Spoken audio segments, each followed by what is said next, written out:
Haryana at 9 PM news channel में आपका स्वागत है। आइए आपको कराते हैं खबरों से अपडेट। जो पुलिसकर्मी पर ही लगा चोरी का आरोप, जिन पर सुरक्षा का जिम्मा उन्हीं ने कर ली पशु चोरी। खरखुदा में भैंस चोरी मामले में स्पेशल पुलिस ऑफिसर व टेंट संचालक गिरफ्तार। पशु को लेने कोई नहीं आया तो बिगड़ गई दोनों की नीयत। खरखुदा क्षेत्र की सैदपुर चौकी के गांव सोहटी में पुलिस नाका लगा था, जिस पर एक स्पेशल पुलिस ऑफिसर तैनात था, जहां पर एक पशु अस्पताल में लोगों ने 2 भैंसों व 2 कटड़ों को रोका हुआ था, जो रामपुर से आए हुए थे, जिनकी रामपुर में तलाश हो रही थी। देर रात तक जब उन पशुओं का मालिक पशु को लेने के लिए वहां पर नहीं पहुंचे तो सोहटी गांव के एक युवक व स्पेशल पुलिस ऑफिसर का नियत में खोट आ गया, जिन्होंने पशुओं को एक पिकअप में चढ़ाकर अपनी रिश्तेदारी में साले के यहाँ दादरी में पशुओं को बेचने के लिए भिजवा दिया। यही नहीं, आरोपी के साले की कलानौर में पशु डेयरी है, जहां पर पशुओं को बेचा जाना था, लेकिन पहले ही उसका भेद खुल गया। रामपुर गांव निवासी पशुपालक बलवान को ग्रामीणों ने इस चोरी में सोहटी गांव में देर रात पुलिस नाके पर मौजूद एक एसपीओ व वहां पर एक टेंट संचालक पर संदेह जताते हुए जानकारी दे दी, जिसके बाद बलवान ने एसपीओ की लिखित शिकायत सैदपुर पुलिस को दी। पुलिस ने मामला दर्ज कर छानबीन शुरू की व एसपीओ ने कड़ी पूछताछ की तो सच्चाई सामने आई। पशुपालक के सभी पशु की बरामदगी करा के उसे पशु सौंप दी गई, जबकि दोनों आरोपियों को भी गिरफ्तार कर अदालत में पेश किया गया, जहां से एसपीओ सहित दोनों को अदालत ने न्यायिक हिरासत में भेज दिया। सैदपुर पुलिस चौकी इंचार्ज रामचंद्र का कहना है कि एसपीओ व एक अन्य युवक को गिरफ्तार कर लिया गया है। पिकअप चालक से पूछताछ की गई तो उन्होंने बताया कि उन्हें नहीं पता था कि ये पशु चोरी के हैं। उसने 3500 रुपये में पशु को दादरी छोड़ने का शुल्क लिया था। सड़क दुर्घटना में 5 वर्षीय लड़की की मौत, पुलिस कर रही जांच। करीब 10 दिन पहले सिलाना आरआर ईंट भट्ठे से काम करने के लिए आया था। रविवार को सिलाना गांव में स्थित आरआर ईंट भट्ठे पर परिवार के साथ काम करने के लिए जा रहे थे। उसी समय किया सोलिड गाड़ी ने उसकी 5 वर्षीय बेटी नेहा को टक्कर मार दी, जिसमें वह घायल हो गया, जहां पर चिकित्सकों ने चोट के कारण उसे मृत घोषित कर दिया।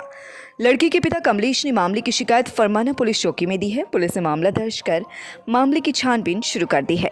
रामपुर में अवैध पिस्तौल सहित युवक काबू। रामपुर कुंडल से गढ़ी निजामपुर मार्ग के पास सरकारी स्कूल के नज़दीक पुलिस गश्त कर रही थी। इसी दौरान पुलिस को सूचना मिली कि एक युवक अवैध पिस्तौल लेकर घूम रहा है। पुलिस टीम ने जाँच पड़ताल शुरू कर दी। इसी जाँच के दौरान एक युवक की तलाशी ली गई तो युवक के कब्जे से एक अवैध पिस्तौल बरामद हुआ। युवक की पहचान पुलिस ने रामपुर गांव निवासी सन्नी के रूप में दी है। इसी दौरान पुलिस को जेब से एक जिंदा रोंद कारतूस भी बरामद हुआ है।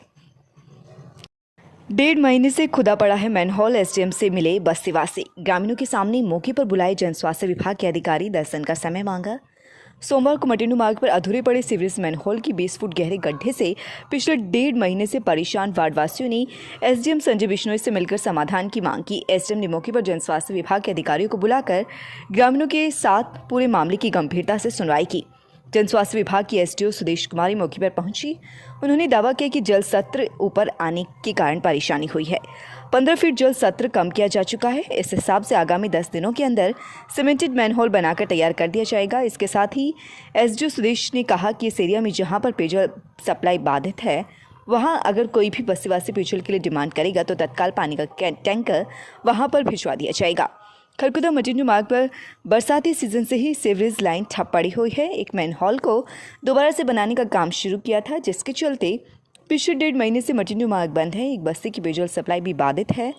मोहल्ले वासियों का आरोप है कि अधिकारी जानबूझकर काम में देरी कर रहे हैं। शहर का सीवरेज का पान मार्ग पर निकल रहा है, जिससे वहां पर बीमारी फैलने की आशंका बनी हुई है। पशुपालकों को अपना चारा ले जाने में भी दिक्कतें हो रही हैं। 10 दिनों के अंदर सीवरेज मैनहोल को बना दिया जाएगा। मटिंडू मार्ग वाले इस रास्ते को खुलवा जाएगा। इस दिशा में गंभीरता से कार्यवाही की जा रही है। वे खुद साइट पर जाकर कार्य की निरंतर समीक्षा कर रहे हैं। सुदेश कुमारी, एसडीओ खरखुदा। आज हम मटिंडू रोड वासी सीवर का जो मैनहोल बैठा हुआ है, कई महीने से, लगभग 1.5-2 महीना हो गया।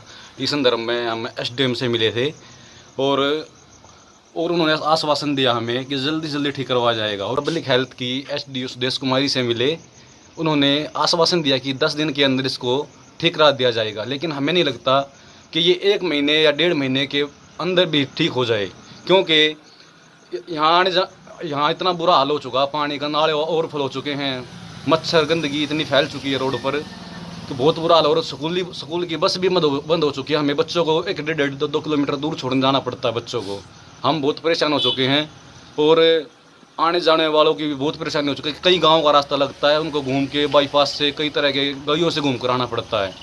और गेहूं की बिजाई भी बाधित हो, जैसे ट्रैक्टर वगैरह हमें कई किलोमीटर दूर से घुमा कर ले जाना पड़ता है। हम चाहते हैं कि हमारा ये समाधान जल्दी से जल्दी किया जाए। धन्यवाद। मैं इसको कोशिश है पूरी 10 दिन के अंदर मतलब पूरा तैयार करवा दूँ। पूरी कोशिश है। अभी बोर करके 2 ट्यूबवेल उनसे चौवा तोड़ने लग रहे हैं। 15 फुट पे चला गया, 10 फुट हो रहा है। वो 2 दिन में चौवा टूटते ही हम चिड़ाई करते हैं। वहाँ पे पीने के पानी की भी समस्या पीने का टैंकर भिजवा देंगे, अभी कोई दिक्कत नहीं है। जब भी उनको कह रखा मैंने, फ़ोन कर दो मेरे को, जिस टाइम पानी चाहिए उसी टाइम टैंकर पहुँचेगा। देखो नवे 600 मीटर में भावेश रही विजेता, 100 वर्षीय धर्मो देवी रही मुख्य अतिथि। बरूना में दौड़ एवं कबड्डी प्रतियोगिता का आयोजन रविवार को जाट मेहर सिंह स्टेडियम में करवाया गया। बरूना गांव यशवीर फौजी ने जानकारी देते हुए बताया कि रविवार के दिन गांव बरूना के जाट मेहर सिंह स्टेडियम में दौड़ एवं कबड्डी प्रतियोगिता का आयोजन करवाया गया। इस प्रतियोगिता की मुख्य अतिथि 100 वर्षीय धर्मो देवी थी। ग्रामीणों ने बताया कि उक्त महिला की उम्र 100 साल को पार कर चुकी है। इस कबड्डी प्रतियोगिता में अंडर 14 35 किलोग्राम भार में पहले नंबर पर गांव गुमट, दूसरे स्थान पर बरूना व तीसरे स्थान पर गांव बरूना चिंपी रही। वहीं दौड़ 400 मीटर दौड़ प्रतियोगिता अंडर 12 में नवीन बरूना पहले, दूसरे स्थान पर चैतन्य गन्नौर, तीसरे स्थान पर आर्यन नीलोठी रहे। 600 मीटर प्रतियोगिता में इस प्रतियोगिता अंडर 14 में पहले स्थान पर भावेश, दूसरे पर दक्ष बरूना, तीसरे स्थान पर प्रियांशु। दौड़ प्रतियोगिता में पहला इनाम 1100 रुपये, दूसरा इनाम 900 व तीसरा स्थान प्राप्त करने वाले खिलाड़ी को 700 रुपये नगद इनाम दिया गया। इस मौके पर आयोजक यशवीर फौजी ने कहा कि बुजुर्गों का सम्मान सर्वोपरि होना चाहिए, संस्कार से जुड़कर आगे बढ़ना चाहिए। नमस्कार, मैं आशुतोष सरोवा, लीगल एडवाइजर एफटेक और लोटस लाइब्रेरी का। लोटस लाइब्रेरी जो है एफटेक की संस्था की संगीता सरोवा ने ओपन की है। लोटस लाइब्रेरी के साथ साथ एफटेक संस्था को ये पिछले 20 साल से चला रहे हैं। एफटेक की संचालिका संगीता सरोवा ने लोटस लाइब्रेरी का शुभारंभ किया है। लोटस लाइब्रेरी बस स्टैंड के सामने शास्त्री कॉलोनी में है। लोटस लाइब्रेरी जो है वो सारी सुविधाएं जो शहरी क्षेत्रों में मिलती है उनको यहाँ पे उपलब्ध कराती है। लोटस लाइब्रेरी में किस प्रकार की सुविधाएं हम बच्चों को उपलब्ध करवाते हैं, विशेष तौर पे हमने इस तरीके से लाइब्रेरी का डिजाइन किया गया कि हर बच्चे को एक अलग स्पेस मिले। हर बच्चे के लिए अलग से सीट दी गई है, लाइट की व्यवस्था है, अलग से वाईफाई चैम्बर दिया गया है। उसके लिए लॉकर की सुविधा उपलब्ध है।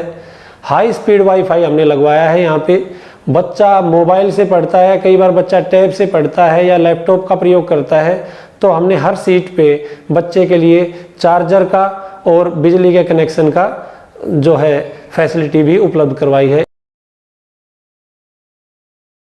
मैं आपको एक बात और बताना चाहूँगा, एफटेक पिछले 20 साल से खरखोदा में काम कर रहा है और इसका मुख्य उद्देश्य यही रहा है कि ग्रामीण परिवेश के बच्चे और जो कमज़ोर और मध्यम वर्ग के बच्चे हैं उनको कुछ न कुछ ऐसी सुविधाएं दी जाएं जिससे वो आगे आकर अपने भविष्य को सुधार सके।